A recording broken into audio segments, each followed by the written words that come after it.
Hi, everyone. Thank you for joining us today. We'll give it another minute or two here just so everybody can log in before we get started.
Alrighty, well, let's get this going. My name is Josh Parker, and I'm an outside rep here at BayWa. I would like to introduce Guy Wellman from Roof Tech.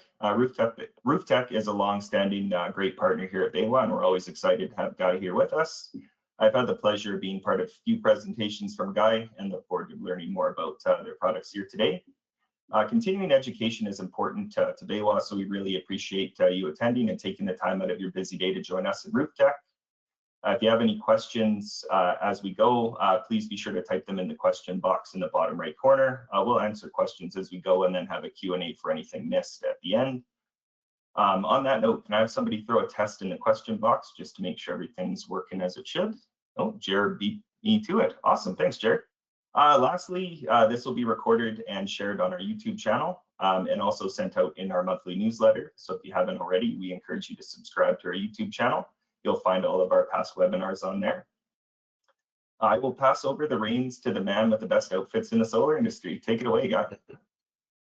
Thank you, Josh. Again, now I think on the, there we go. Let me get to.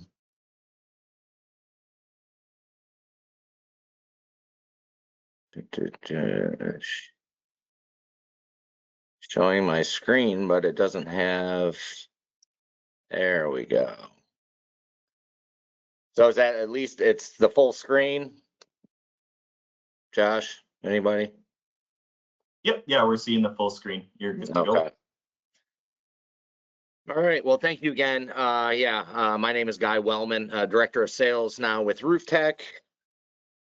Don't really need to go through the agenda, but yeah, like you said, any questions that you have as I'm going through this, just let me know or let Josh know, and then he can stop me at any time. I like to get those in as we're going. Sometimes you forget to ask the question. So just a little history on us. You know, a lot of people, just look at Roof Tech and assume that we're a new company. Just because either they haven't heard of us or when they have heard of us, but it's only been, a couple of years or so. I believe that Roof Tech and BayWa have had this partnership for over 7 years now. But to let you know a little bit about where we're from, we are a Japanese-owned company. Our parent company, Yanagiken, is based out of Ichi, Japan. Second-generation family-owned company. I always like to throw this in just to let everybody know that this isn't something that, we're just always looking for a buyer, and it just would be swallowed up by some bigger company. Believe me, we've been approached over the years. It's just always going to be a family-owned company. We started off in 1968 as roofers and slowly turned into roofing manufacturers and manufacturing everything to deal with the roof. And then in the early 90s, when solar hit, kind of did a pivot and started doing solar over in Japan.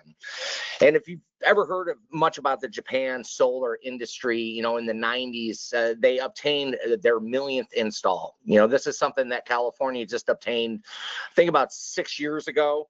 But, you know, this is just to show you that, you know, how many people there are there or how much solar that they, you know, really got into. We obtained that, or they obtained that in the mid 90s. And with the help of Yanagikin, we had about 70% of the market share at that time. My CEO, Kevin Shimakobi, I don't know if you guys have ever met, but just wanted to let you know, we're based out of San Diego. We have warehouses in California. We have warehouses in New Jersey, and just opened up a new warehouse just over a year ago in Delta in Canada.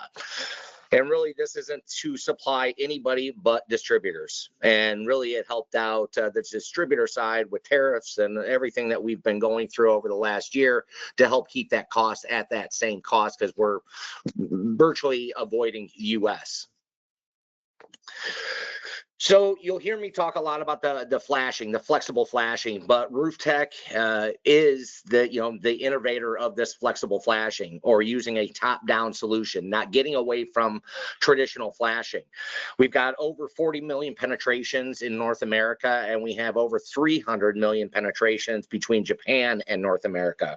I used to say worldwide, but I guess it's a little misleading because we're basically only in a couple areas. Now, one of the things that I talk about a lot is the amount of testing that a company like ours has gone through. And being a Japanese company, I a lot of times say that we fail on being a little too precautious. But, before it goes out to third-party testing, whether it be UL or ICC or anything, it goes through a rigorous amount of testing at home. Yanagikin, we have home facilities. This is the ICC certificate. Basically, the ICC is the International Code Council. It's basically proving that everything that you're sending out to be tested, or this third-party testing, is actually what you're manufacturing. So it's a pretty important thing to prove.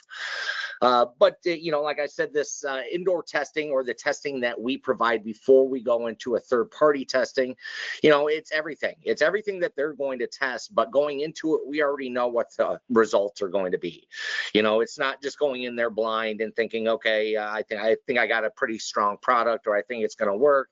We already know the outcome, and that's because we put it through this test at home. And that's everything from weather tests, fake sea salt, to, mimicking hurricane conditions, to pull-out values, to everything.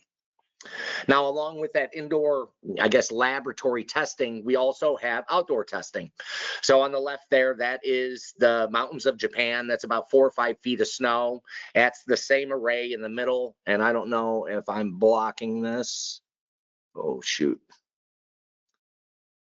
I guess I'll leave it. On the right, it is the coast of Japan. So it's real life environment. It's real life sea salt spray. It's real life snow. It's real life hurricanes that we're continually testing.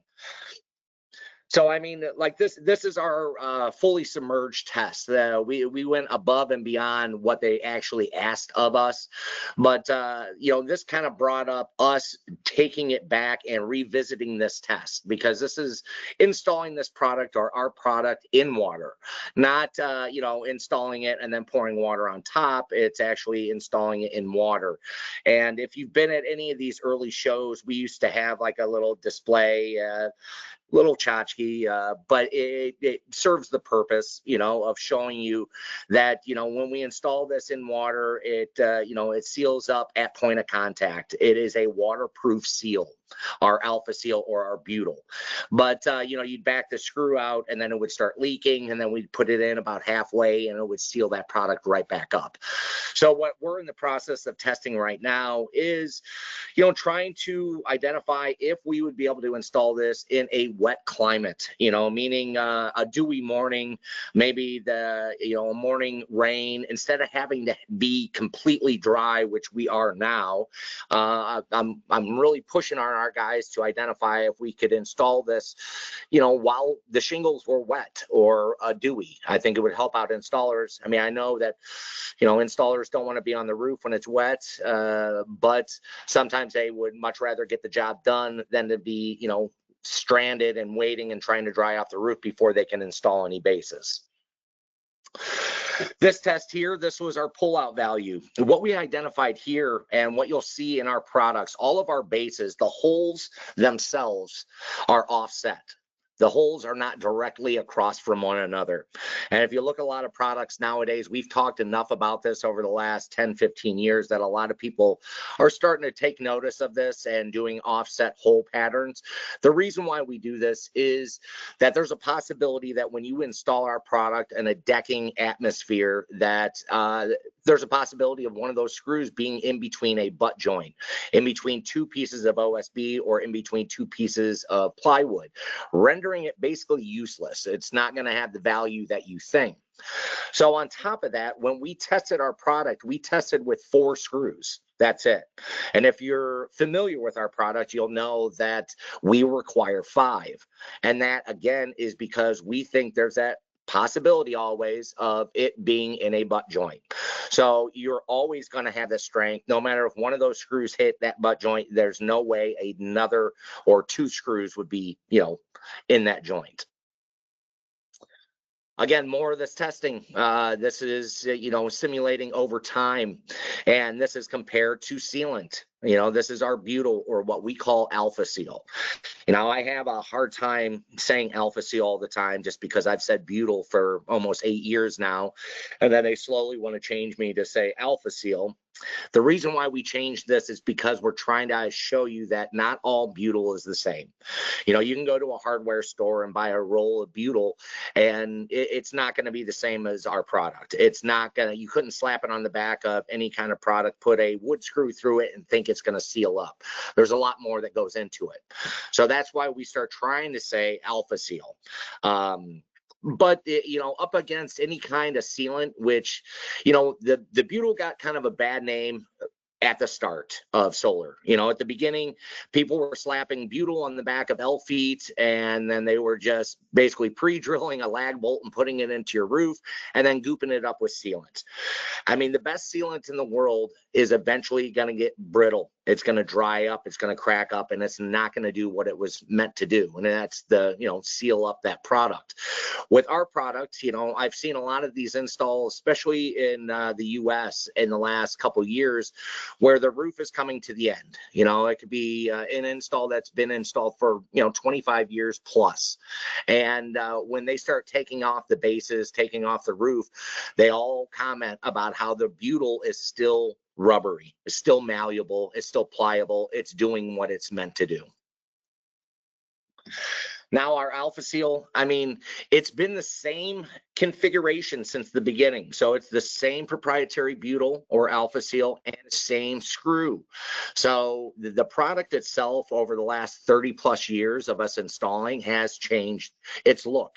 It's gone from, I'm on a 3rd generation railless product, I'm on a 2nd generation mini, and a 1st generation on a few other ones, but the product has changed, but not the double helix, double threaded screw that when people look at it, they just assume it's a wood screw.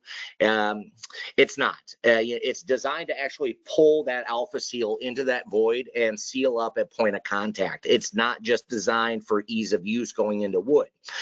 That little rubber grommet at the top of the screw as well, that is not sealing up anything. That is basically there as a little guard or show me how far I need to torque down the screw, basically before you pop the head off. So, yeah, and I'm sure if you've used our product, everybody's popped a head off at a time or two. I always tell people if this starts to happen, obviously back your gun out. You don't want to keep popping off screw heads, but it is already sealed up. You don't need to goop it up with product on top of that. So that rubber grommet there is just there to show you how far down you need to torque this. I mean, the Butyl or our AlphaSeal, it really is the black magic of our product. I mean, this what makes our product, being a watertight seal. And it is a great cold weather and warm weather product. It's not too goopy. I mean, if you've looked at other products out there, you got some that are very goopy. You've got some that are more stiff or hard. I mean, it comes down to the thickness of Butyl. It comes down to the diameter of the screw you're using. You make it too big, you break the Butyl. You make it too small, it doesn't pull it into the void. There's a lot of things that go into this. But looking at the temperatures, like the ambient temperatures, I always tell people, again, being this Japanese company, we do, falter on being a little bit too precautious, but this can far going into, cold climate installs. As long as it's dry and clean, I tell people there's an easy test and that you can do it the same way that if you're trying to make sure that the shingles are dry enough to install on, is a stick test. You basically peel off the back of our product, you stick it on the roof. If it does not stick, that means it's either too wet or too cold to stick. So I tell people every time, have a heat gun on them, a little bit on the back of the product itself. The roof tends to stay a little bit warmer just because you have hot air coming up through the house, but a little bit on the shingle as well. And as soon as it does stick, that's when you put your screw in and move to the next one. It just needs to be that malleable and pliable rubbery substance when you're installing the screw, and then it can instantly go back to below freezing. So this is the National Wood specification. It basically is talking about whatever you are sticking into a rafter. People always say that, I'd rather go with one big rafter or one big lag bolt over our 2 wood screws when we're talking about a rafter hit. I tell people all the time, I'd rather stand on 2 feet than 1. But this is what it's showing here is 1.5 times the diameter of whatever you're putting into that rafter. That is shown by the red marks on either side there. So with that lag bolt, if that lag bolt were to go into that red, it's virtually not, it's not going to be giving you those values that you think you're obtaining. You're risking blowing out rafters, missing a rafter altogether. It's just to show you we give you quite a bit of play there. It's easier to stay out of that red with our product than it is with a lot of other products out there.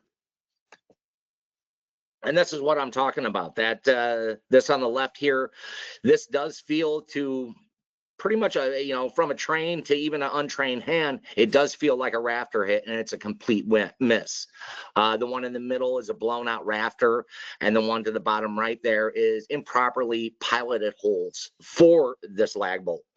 Now, it may not seem, you may not even have issues with it, but when you start coming to the end of that roof and you need to replace the roof, this is what we're finding pretty much throughout the U.S. A lot of these lag bolts weren't doing what they were doing, but what they ended up doing was causing a lot more damage to the roof than anything. And before they can install a new roof, a lot of times they have to fix these first. So it's just making it easier. It's less damaging to the roof. The AlphaSeal 2, it's going to really, become one with the roof. Just the granules of the shingles to a rolled asphalt to even metal and bumps. We can install on quite a bit of roofs, but I'll get into that a little bit further down the line. Now, it was 40 million penetrations in North America. It's over 300 million penetrations, like I said, between North America and Japan. Now, our PE stamped letters, this is all having to do with our span calculations. So I know the more we're doing business in certain areas, the more people start looking in on what the span should be. They just automatically start guessing. And just assuming, because I say this is a rafter or a decking, that I can just go decking all day long. Not really the case. It depends on the pitch of roof. It depends on the building material, OSB to plywood to metal to rafter, or a combination of that rafter deck hit. But we do have all of this raw data through our PE stamped letters. And we do have a span calculator on our webpage as well to make it a lot easier. So we have both. So anybody that would like to, and you put in the criteria, what your pitch of roof is, where it's located on the roof, what it's made out of, and then it'll just shoot out your max spans. And for the most part, hitting those 48s is not going to be a problem. But, especially in Canada, I try to tell people hit as many rafters as you can. It's just going to be stronger and you're going to be using less material. And this is what like the raw data looks like on our webpage. It's just, you kind of basically go across the top, match it up with the one along the side, and it'll find your max span. A lot of times it's just a pain in the butt. For the first couple years I worked with Roof Tech, I would just tell installers, call me, tell me what you're working on, and I'll tell you your spans. Now we have all of this raw data into a max span calculator, which just makes it a lot easier.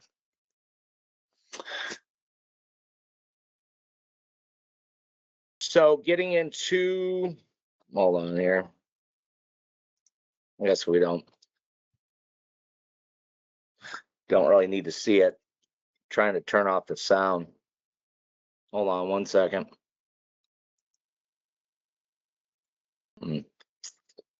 Oh, well. So this is our RT Apex. This is our railless product. At the beginning of Roof Tech, when we started off, we were a completely railless company. And what we had found out was that over a course of time that people were taking our bases and attaching L feet to the top of them. So we found that need to create the Mini, which I'm sure a lot of you guys are well aware of. But this first product, this is the 3rd generation railless product that we have. And really, right now, it's starting to gain a little bit more momentum. Aluminum prices are always fluctuating. And when they do, it seems like there's a big resurgence in railless. People get more interested in it because they're saving a lot of money by installing, the same amount or the same array on a roof, but just paying less for the racking side of it. What we do too with the railless side is, it's shipping wise, it's a lot easier to ship than rail. You're not dealing with damaged rail. I tell people all the time, you could pack, everything for your pretty sizable install in the back of a Prius. It's just, it's easier. It's easier to move around, but there are things that make it a little difficult because it's a different way of installing it. It is, sorry about that. It's more precise compared to a rail. The railless definitely is more precise. So what we do with this is we offer up a buy one, get one. So you buy a system, you get a system, and myself would come out and do a training or trainings on those roofs with the installers. It just makes it a lot easier than trying to, hey, here's a 2-inch thick install guide that reads like stereo equipment, and good luck with it. I mean, at a lot of shows that I go to, as soon as I bring up a railless product, you'll see the installers kind of shake their head. Either they've tried it in the past, weren't successful with it, tried it without any kind of help from the manufacturers themselves. We just try to make it easier to get used to it, to try it. And when I tell people too, people will start asking questions about a rail. There's nothing to walk on since it's railless. My guys are comfortable with walking on rails. If that's going to be the case, then it's nice to know the system. Like I tell people, if you get to a site and didn't see a stink pipe, and now you have to move a module somewhere or a handful of modules somewhere on that array or on that roof, instead of cutting little pieces of rail, you could just throw it up with some clamps. And then with the adjustability right on top, you can make it all look seamless. I mean, one of the biggest things or pushbacks I would hear about railless in general, and that's every company out there, is the wire management. It is a lot different than what everybody's used to. Typically you put down your bases, you put down your rail, then you wire your inverters, or all your wiring is going to be basically wrapped or attached to the rail.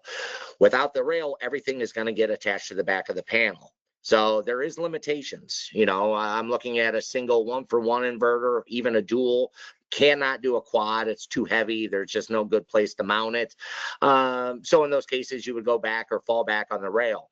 But there is wire management on each one of our clips, our mids and our ends. Like I said, this is the third generation of the railless side. So the first couple had zero wire management, and you relied solely on S-clips, and it actually did really well. It's just we're just making it a lot easier now. And with the insurgence, I guess, of like companies like Easy Solar, they have some great wire management tools, and it just makes the railless go by a lot smoother. Shimming. So the shimming here is basically for when the base actually lands on a shingle course, you know, half on, half off, or like you can see in the pictures here, you know, it's going to be 4 different, I guess, heights because of the decorative shingle. With the Mini, you don't really ever run into this because you get to basically pick your shingle course and stay on that for each one of the rails. Which with the railless side, it's basically the eave row is going to be perfect. It's going to be right on that shingle course. It's going to be perfect. And then you're dictated on the length or the width of your module itself. So you do have a lot more shimming. So anybody that has used our product in the past, especially the Mini, you'll notice it comes with a few extra pieces of butyl, and you guys never use them. On the railless side, you use quite a bit of it. Now, leveling, before the leveling was done with our product, and it still is done this older way with a lot of other railless products out there with either wood shims, or the leveling is done beforehand. You know, you basically have to disassemble it to do the leveling. With our product, it's level as you go. You got 1.25 inches up and down, and with every module, you're just going to be leveling it as you lay it. And just making sure that's level with the next one that you put in. They all do come set standard, but it makes it a lot easier. You know, with a wonky roof or roofs that have little dips in it, I've seen it too, where you've got a seam going right down the middle of a roof because there was an addition put on, and sometimes it makes it a little difficult for a railed system to look nice and level. With this, it's just a lot easier. So leveling as you go.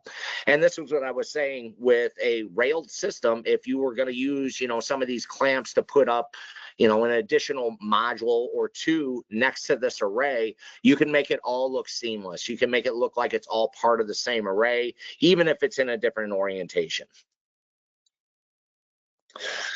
So the module, or the products themselves on the railless side, they can handle anything from a 30 to a 40 millimeter. We used to go to a 48, but they kind of eliminated that. Now, you know, right now it's easy to say that I got you covered on all modules, but as you guys are well aware, modules are fast changing. You know, from getting on a roof, and you know, some of these modules I've been on installs on is they're big commercial panels. They're thin, they're flimsy. You know, it makes it a little difficult for this product. And in some of these cases, the module has gotten so big that you can no longer, with our product, install it in a portrait mode, because our clamps are only going east and west. They're only going north and south on the module itself, going from eave to ridge. So if you had it in portrait, it is going to be pretty flimsy. You're going to see each one of them bow.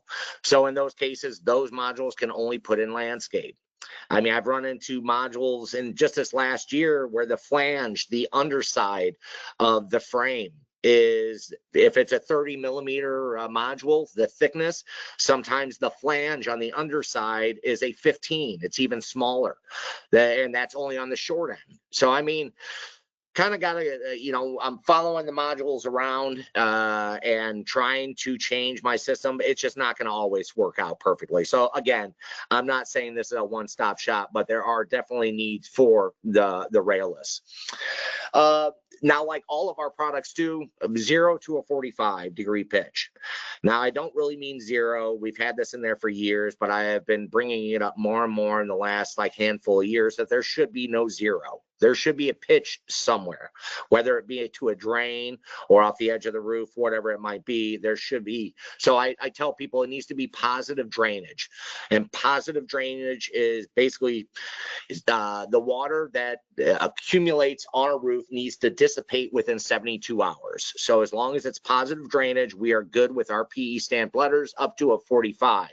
Now we can exceed the 45 on all of our products, but it does need site-specific engineering to sign off on it. Basically, it was when you take it to these companies and it's like 0 to 30 is X amount of dollars for them to do the engineering, 30 to a 45 as another chunk, and then 45 afterwards is another chunk. We just don't see that like the steep church pitches as often as we see all the other pitches. So we've done the very steep church pitches. It's just, you know, in the last 7 years, 8 years, I've run across it a handful of times, if that. So this kind of shows you a little bit more of the leveling. You can see, like, when you're installing these products, the picture on the left, that's slightly off. You would just do the leveling and bring it down to make sure they're all level.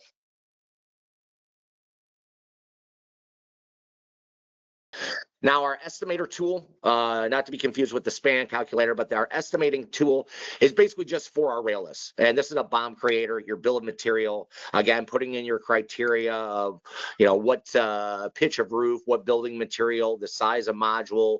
You're able to do and draw out your array that you can see there on the left. And then it's just going to pop out all the parts and pieces you would need. You know, that way, when you're taking it to BayWa, you can hand them this to say, this is what I need. And they would be able to get you either the box quantities or however they would break this up. It just makes it easier for everybody. But it also does the engineering. It's going to show you what your max span should be. And a lot of times I've got people that keep all the information from previous installs, from, you know, where it's located, the customer name, and then, you know, what the pitch, what the max span should have been, just all your engineering to do with each one of those sites. It just makes it a lot easier than trying to do it by hand. A lot of times too, when I come out and do the installs or do the training, I'll show up with the design layout like this. Sometimes showing people like, hey, the guys on the roof sometimes don't even know what the layout would have looked like until it's done. So it just makes it easier to show them what parts and pieces are going where. Now our mini, again, I wish I could. Our mini, the mini, like I said, this is probably something that you guys have run across. This is probably our most popular product. And like I said, it started off from companies taking the bases from the railless side and slapping L feet on top of it, because they still wanted to do a rail, but they wanted the product to seal up and they wanted that top-down solution. One of the biggest things with the mini is going to be the adjustability. Now, it's not so competitive in Canada right now, but in the US, you know, everybody has started doing some sort of top down. Over the last 2.5 years or so, that's when everybody started adapting this and slapping butyl or a combination of butyl and EPDM on some of them. And, you know, I've got guys that try to tell me, you know, EPDM is the most watertight product on the market today. They make wetsuits out of it. And I say, yes, I completely agree, until you pop a hole in it, which is exactly what you're doing with a screw. So it's not going to be a watertight seal. And it's people trying to get creative. Now, I've said in my presentations for the last 8 years that, you know, nobody is really doing it well yet. You know, eventually everybody's got smart people working for them. So eventually that watertight seal on doing a flexible flashing or a top-down install is just not going to be a concern anymore, which is going to be great, you know, where you just got endless amounts of products to pick from. And then it's going to be, what widget do you like? You know, what little piece makes it easier for you? And then a price point. But right now, we're going to be the only one that has a product that, you know, when people want to ask me what's the difference between my product to another product, more times than not, I'm just saying, I'm not talking about why mine's better than theirs. I'm just saying how good mine is, and the fact that mine's been in the field for 30 plus years. And these guys have been in the field for 2 years. and still having problems. So it's pretty easy to say, but I would say this is going to be the biggest factor is the adjustability. You got about 2 inches of play with the L foot going up and down. And this makes it so much easier to meet that rail. Now, whether they're installed perfectly or not, sometimes you're dealing with like a bent up rail. So even if the bases are all in a line with each other, there's still a possibility if that L foot was attached that would be kind of a pain to bend that up to the L foot or bend it down to the L foot. And what happens when you do that is you bind up the roof. And it's not good for the roof. It's damaging for the roof, not to mention all the products that you're installing on the roof. When you bind it up, I tell people go back after 1 year and you'll see a lot of loose nuts and bolts. But with a product that has the adjustability like ours, it's just you're really not going to have that problem. You're not going to have those loose nuts and bolts. And then this is typically when I look at you guys and say, because everybody goes back year one and, make sure everything's tightened up. And, nobody does. You're going back if there were any kind of issues. You've got other installs going on. So understandable. And this product's going to help that out. The adjustability too is kind of, can twist a little bit, but for the most part, our bases need to be like our mini, well, all of our products, except for maybe our conduit mount, need to be going north and south. Now, I've been on installs or talked to guys, they're installing on a metal roof and you've got strapping going east and west, and our product just fits. But if they were to turn it sideways, it would fit great. That does void the warranty. So I'm trying to explain it does need to go north and south, not east and west, but sometimes I have seen people install it and not have that problem. So that, again, this is stuff that I take back to my guys and we try to continue to test, but it's because of our product being shaped more rectangular than square for that reason that it needs to be going north and south. Now you can see there too, this goes along with all of our products, but I'm only saying it here. But, our railless to our RT Plus to our Mini, they are, rated for 180 miles an hour of wind and 90 pounds of snow. So like I've told people, I've got you covered from the Miami-Dade hurricane zones of Florida up to the very heavy snow of Canada. And I mean, not that Canada doesn't have hurricanes as well. I mean, it was only a handful of years ago when Nova Scotia had a hurricane and we had quite a bit of product up there and not an issue with one. So it's nice to see it go through real life.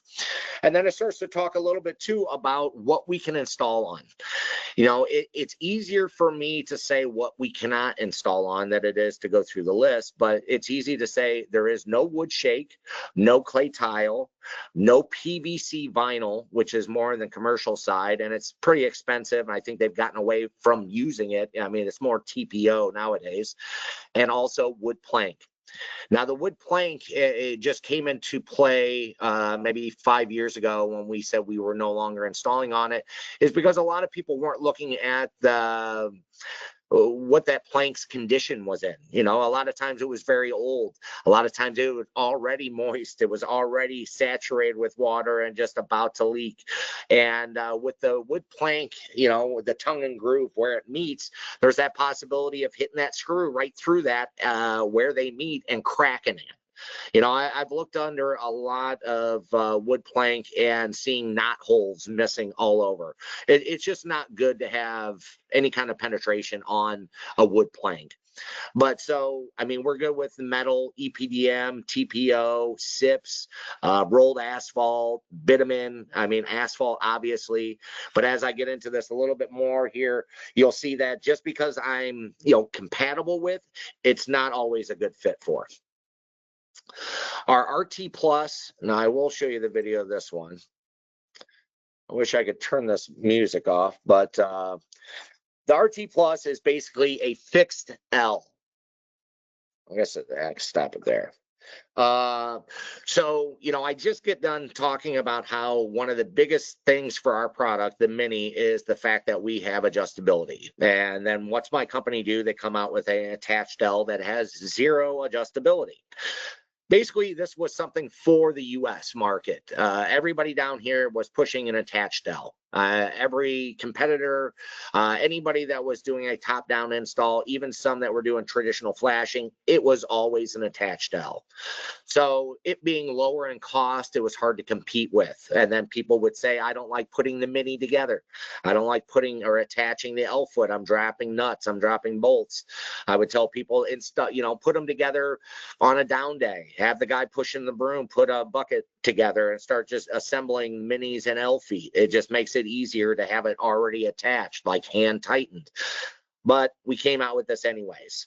But the good thing here was that we did design it wide enough that if adjustability wasn't a concern for you, you can attach these to the rail first, and we have enough room to still put in your screws. So it's going to be the same screw pattern, 2 screws for a rafter hit, 5 screws for a decking, and then move to the next one.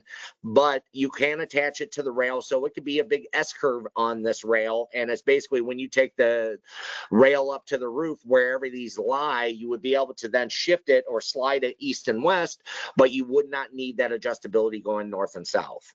Now everybody agrees, oh, that's great, but when people install these, they just install them like they normally would. They're going to put these down first and bring the rail to them. So they do come in 2 different sizes, and that's going to be for your cradle bolt. So now you've got a product that is the same cost as the mini, but you're not buying an L foot. So in essence, a less expensive product. But so the attachments are a 5/16 or a 3/8, and we've got you covered with every racking company out there. So we are compatible with anybody. Now, this is the same with all of our other products out there, but we do have a offset rafter attachment. So we have a rafter, we have a deck, and then what we do have is, like with the mini itself, you're about 3 inches wide. And we tell people, even if you're marked out and you're looking for that rafter, you put in that first screw. If it does not bite, you put in the additional screws for a decking install. And more times than not, what you're going to do is hit that rafter on the side, which is an offset rafter attachment, and we do have the PE stamp letters for that. So this product, or all of our products, are a rafter hit, a decking hit, a combination rafter or deck, and or this offset rafter attachment. We just make it a lot easier for you to hit that rafter. Now this is just showing you that there is space for this to be attached to the rail when you take it up, prior to mounting it to the roof. Again, so eliminating that need for that adjustment and still giving you, adjustment. This is what I'm talking about on that offset rafter attachment. So I'm not showing that there's 2 rafters. I'm showing that it's going to hit on one of the sides. So like I tell people, hammering it out and then measuring throughout. I always tell people, trying to hit as many rafters as possible. One, it's going to, cut down on the amount of material you're going to have on the roof, and it's just going to make it that much stronger. So, but what I always tell people, if you completely miss the rafter, do not move the base. I always tell people, eat the base. I mean, more times than not, you can just, like, if you were doing a mini install or a railed install and you were hitting rafters and you missed the rafter altogether, not the end of the world. Just keep it a decking install and try to hit your next rafter. So it's just we're just trying to make it as easy as possible. So like I tell people, if you're not able to hit that rafter within those 3 inches, maybe look for a different line of work. Now here is our conduit mount. That the RT Plus is the newest product that we have, but we just came out with this maybe a year and a half to 2 years ago. If you see there in the middle picture, we have a mini with a conduit strap attached to it. That is, all of our bases have like a self-tapping groove on them or on the side, like our railless has it on there too. It's just a way to attach other things to a roof, but still attaching it to the roof and having it be a watertight seal. So it was just, when people were doing this, it was because they were in a bind. You know, they had the minis on hand, they were using these, then they start getting used to using them, but they're a pretty over-engineered and expensive conduit mount. Now, I know I'm competing up against, you know, especially in Canada, NHL hockey pucks or just little rubber bumpers, a rubber standoff. But again, when you're doing that, yes, it's got the clearance for you and it's doing everything it needs. But again, you're relying solely on sealant. So on this product, it is flashed on the bottom. The whole bottom is flashed, and then the top has a little bit of half AlphaSeal on it, and that's where there's an actual hole that goes right through it, and then you would just put your either half moon strap on there or cowboy collar right on top of it. Just makes it a lot easier.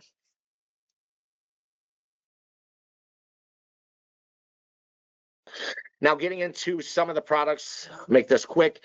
Like I said, that the products that we are compatible with in installing, you know, everybody just assumes we're just the asphalt shingle guy, you know, but we do metal roofs as well. And again, you can kind of see the edge here. I don't know what you guys see, but it's basically a ribbed roof. That's what I'm able to install on when you're talking about metal. It should not be a standing seam. You should not penetrate a standing seam. I always tell people, you know, if that's the case, I might go over to S5. They've got a great product. You know, they are the metal guys. They've been doing it for so long. They've got, you know, every metal option covered. But when you're dealing with like a ribbed roof like this, we can install on this. The only thing that is different is when you put down our base, like it shows here, this is from our install guide, and it says pre-drilling of holes. It just needs a tap, you know, a pre-tapping of holes. And I know that it depends on the thickness of metal, but I tend to use a small nail set, and it can actually go right through our base or right through the AlphaSeal itself. So you're not making a, you know, a pattern. You can put down the base and then just, you need to pop a hole in the metal. Because of our product using what looks like a wood screw, there's a possibility that that screw could hit the metal and spin the butyl or AlphaSeal out before it has a chance to pull it into that void.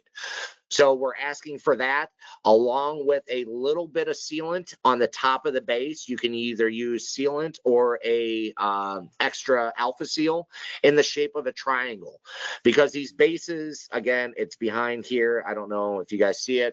You know, the base is basically in the middle of those two ribs, and then us being a watertight seal, the water has no place to go. You know, you would have a little bit of standing water at the top of the base. So we're using the sealant or the extra AlphaSeal as a little water diversion or water shedding to push that water. It's not going to make our product leak. It's just going to start eating away on the roof. Torch down, rolled asphalt, we are good. I mean, the TPO, again, TPO roofs, we are a good fit for, except for it's usually TPO, insulation, and then decking. So it just shouldn't be compressed on. It shouldn't have a top-down install on it, because what you're doing is basically making little craters all over for standing water again, which is not going to be good. So now if it were TPO, decking, and then installation, which I've seen maybe 2 times in 8 years, we're a great fit. Or sometimes people are using TPO or some of these different bitumens for commercial or residential, where it's just right down on decking. You know, it's like a flat part of their roof, or an addition or an awning for a deck. So it's just, there are other products out there. You know, I've been on installs before where people are said, I'm going to cut a hole in the TPO and then go down to the bottom and then we'll backfill it, you know. And I said, well, use something like a ChemLink, use something that's made for that, you know. OSM, they've got something. So there's just a lot of different products that we can install on. Now, I kind of came to the end. I didn't want to go over, because I wanted to make sure I answered any questions you guys might have. But you know, on any install that you guys might have, it's always, you guys can reach out to me anytime, and I'll be the first ones to tell you, you know, hey, this is not a good fit for us, or yes, we are a good fit, you know, and then send you an email and make sure that you guys are all happy, you know. But we're not gonna, you know, just sell you on it just to sell you on it. We want there there not to be an issue. So we will be the first ones to say this is not a good fit for us. Like on the metal roof, I talked about the standing seam, you know, you shouldn't penetrate it, or corrugated, you know, there's no flat area for you. You know, there's just, I tell people it needs to be like the Goldilocks. It's got to be just right sometimes for us to install on this product. So I don't want to be misleading in any way to say, hey, look at all the things I can install on. It's just, we'll let you know what we can and cannot do. So, Josh, I think that's it. Awesome. Well, thanks, Guy. There were a couple of questions here that came in throughout, but they weren't super pressing to stop you. You were going through, you're kind of on a roll there. But one thing you talked about there was just damp roof installs and trying to get that approved. Yeah, personally, I think that would be awesome. Is there any ideas on how long that might take, or if there's a good chance of that happening, kind of thing? No, I mean, at the very beginning, 8 years ago or so, we used to ask that you had to have 3 sides of sealant on all of our product, which was taken off about a year into me working here, but that process was about 3 years, because we want to hear, you know, we're doing real testing. We're not just simulating it. So it's simulated, but at the same time, it's doing it at, you know, our real facilities outside. So I guess when I first started asking them about this about 2 years ago, you know, they were almost refusing me. And then I had to convince them that I'm like, you know, these shingles are designed to push water. You know, they're sealed up. Our product, the butyl, is not gonna take on water either. You know, it's pushing water away, so it doesn't have any place to go. I don't understand why, you know, if you, because right now it's do not trap moisture in between the butyl and the shingle, but it's not like the shingle is saturated with it, you know. So it's just I would love to say it's going to happen in the next month or two, but who knows? I mean, it's in the process of, and I can just only keep telling as I hear it that we're getting closer to an answer. So. Oh, perfect. Thanks for that. The other one here was just for those conduit mounts. If you do have to remove the conduit or the screw for some reason, obviously you got to pull it out and then put it back in. Is there a limit to how many times you can do that before the butyl loses effect or anything like that?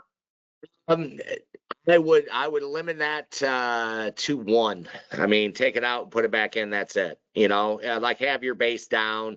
It's just every time you put that screw through, it's pulling some of that butyl with it. You know, it's pulling it into the void, and it's you know, sealing it up in that structure. So either the OSB or the plywood, not to mention the shingles and everything, stuff is going to get left behind.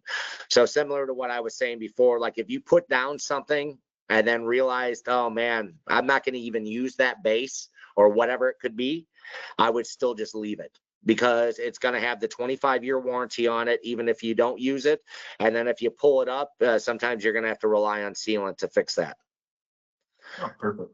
Another thing that kind of relates to that is that all of our products, like our minis, our RT Plus, or the rail aside, they're engineered to be used twice. So like you can have an install that lasted 20 years, and then you could, you know, redo the roof, and you could reuse those minis again. The only caveat is that you have to remove all that AlphaSeal from the back of the product. So as nice as that sounds, like going into it, like, oh, you know, if there was some issue, or, hey, these guys, you know, they needed a new roof, there's something got damaged, whatever, and I'm going to remove this, but I'm going to reinstall this. Once they start getting about 4 or 5 bases in, they're going to just say, I'm going to buy new bases. Makes sense to me. Yeah, if there are any other questions, get them into the chat box here. But for then, yeah, I just wanted to thank Roof Tech for chatting with us here today. The products are top notch. BayWa too for putting this together. You guys do a heck of a job. Yeah, no, thank you for that. Yeah, if you guys do have any other questions, reach out to your BayWa rep. Yeah, we'll be sure to put you in touch with Roof Tech there. We encourage you all to check out our great stock of Roof Tech products on our web shop. It's also the best place to find specs, install manuals, inventory, and pricings. And also be sure to check out our full webinar schedule on our website. I did One see another. last thing, Josh. Well, two things. Any installers that are using our product and want swag from hats, shirts, gloves, anything for the guys on the roof, let me know. I can't push on that enough because it seems like when I'm at the shows, they're like, man, I need more, you know, so let me know. And then also co-branding information. We've been doing a lot more of this lately as leave behinds for you guys when you're talking to the homeowner. So any of these statistics that I talk about, you know, whether it be the 40 million penetrations or the 300 million or the 30 plus years and the 25-year warranty, but with your name at the top of it, you know, utilizing a Roof Tech product, but with your name. So co-branding with our marketing girl, Sarish. We've been doing a little bit more of that lately just because, you know, trying to keep these homeowners educated as much as possible is huge. So. No, sounds good. Thanks for that. We did have another question come in here. What is the best product you have for metal roofs that are not flat? I recently came across a metal roof that has no plywood underneath. Do you guys have any product for that? We do not. So we always are going to have to be attached to some sort of structure, you know, and because of our bases being flat, we do need a flat area to install ours on. So again, I mean, I know BayWa carries S5. S5's got a fix-all for every metal roof out there. You know, there is a different attachment for everything, and they do have a fit. I mean, if there were a flat area and you were keen on using Roof Tech, sometimes it's putting some strapping behind it, you know, whether it be plywood or, you know, 2x4. I've seen people install it like on barns and stuff because it does need some structure to grab to. But again, too, you just don't want to have it be, you know, a light, you know, metal shell, because I feel like it just needs some structure as well, you know, for Roof Tech anyways. No, makes perfect sense. Thank you for that. Yeah, I'm not seeing any other questions coming in. So yeah, no, just once again, thanks again, Guy. I hope everybody has a great day. And yeah, thanks for taking the time to learn about our friends at Roof Tech today. Yeah, thank you guys.